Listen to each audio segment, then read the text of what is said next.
kas liečia Arvydą, tai žvilgsnis Centrinio armijos sporto klubo buvo nepaprastai nukreiptas į jį. Nepaprastai. Visi laukė, kada jis baigs vidurinę mokyklą.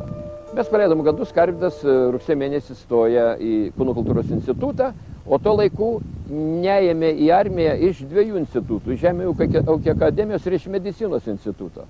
Iš pradžių kažkas ten pasakė mediciną, sako, baigėtės juoko, žinai. Medikas iš mane, žinai. Tuo laiku buvo atliekamas sekantis užkulisinis darbas. Arvydui buvo sudarytas galimybės pabaigti vidurinę mokyklą ne birželio mėnesį, bet gegužės mėnesį. Gegužės mėnesį vidury jis jau baigė vidurinę mokyklą ir turėjo brandos atestatą.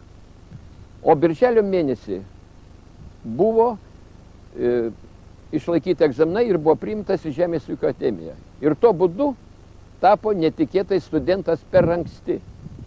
Bet tai buvo staigmena ten ir niekas, įstatymo jau niekas nebegali nieko pakeisti. Ot galiu jums atskleisti tokią paslaptį, kaip buvo, reiškia, išsaugotas Arvydas dėl mūsų komandos, dėl Lietuvos.